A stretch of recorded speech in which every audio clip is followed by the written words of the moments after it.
How to apply promo codes on Alitalia Airlines. Let's get started. Launch your preferred browser. At the very top, you'll see the search box.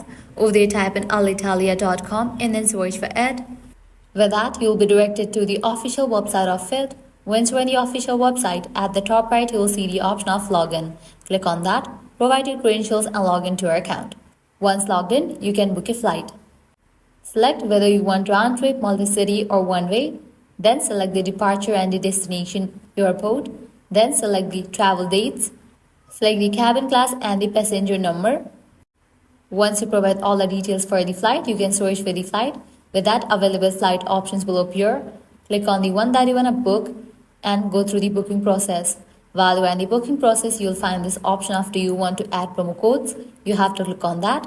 Then type in your code and confirm your flight. With that, the code will be redeemed and you'll get certain amount as a discount in your flight. So this is how you can easily apply promo codes on Alitalia Airlines. At the end, if you guys find this video helpful, don't forget to like, share and subscribe to our channel. Thanks for watching.